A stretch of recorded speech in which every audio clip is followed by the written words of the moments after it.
You've seen it in movies, you've seen it on TV, and you've probably even read about it here and there. Now, it used to be science fiction, and then some university or research lab would announce a breakthrough or a step towards a fully working model, but with the caveat that it was always still some years away. Well, it's here, now, and not 10 years away, and no longer a demonstration model or theoretical exercise confined to a small room. It can blind, it can dazzle, it can destroy. It's high-powered lasers. And there's no more hiding, evading, or delaying. They're here. They're getting stronger, more efficient, and smaller in size. And due to this one counter-space weapon, we are crossing over into a new era. Our thinking and approach in the conduct of wars and conflicts will change.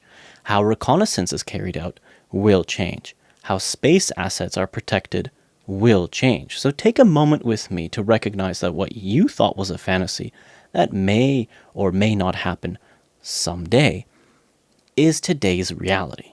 So what is a laser counter space weapon? Well, we can get picky with the exact definition, and we will because it's important, but a laser counter space weapon is more or less what you think it is.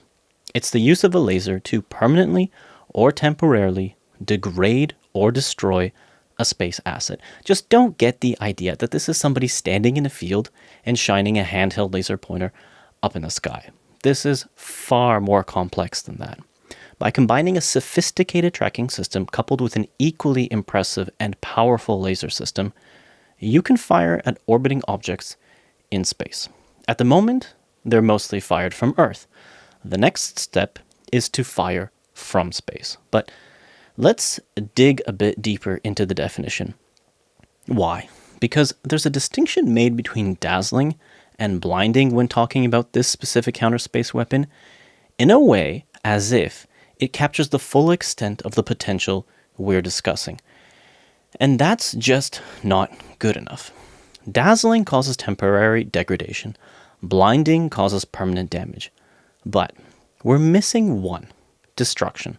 And when strong enough, a laser counterspace weapon can destroy permanently. So the more useful distinction when discussing laser counterspace weapons is permanent and non-permanent, because this counterspace weapon is not going to be forever focused on the sensors of space assets, solar arrays, buses, antennas, thermal panels, and so on. These are critical systems that are no longer beyond the reach of lasers.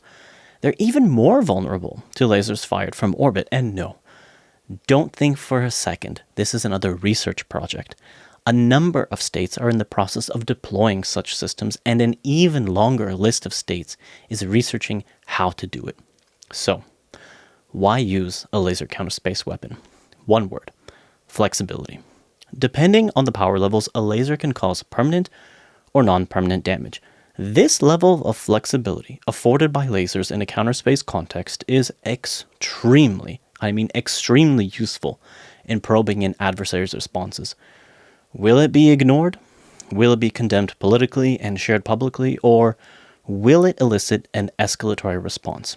And this is one of the prime benefits in using this counterspace weapon, both in times of peace and conflict. Now, secondly, though probably equally as important, is the short warning time and total absence of countermeasures against a laser attack.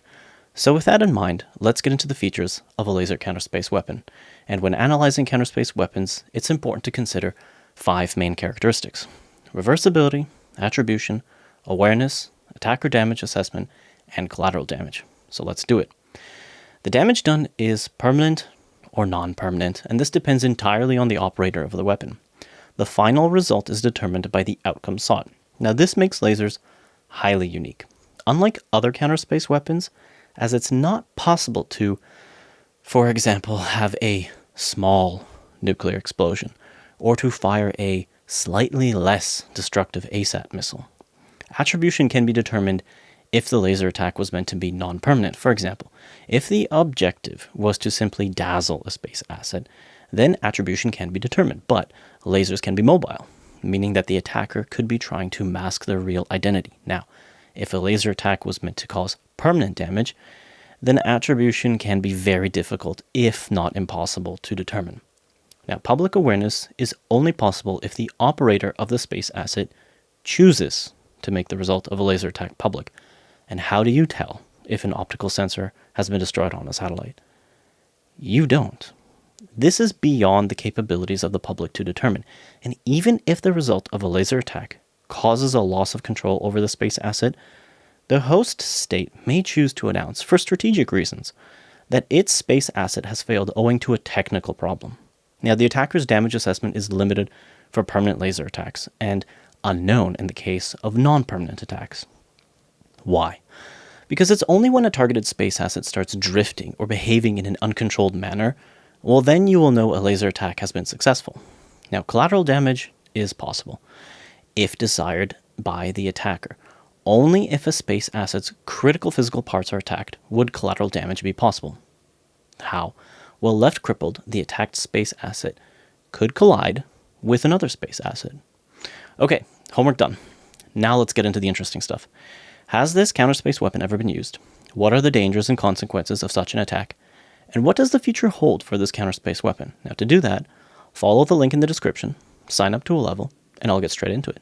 Thanks for watching.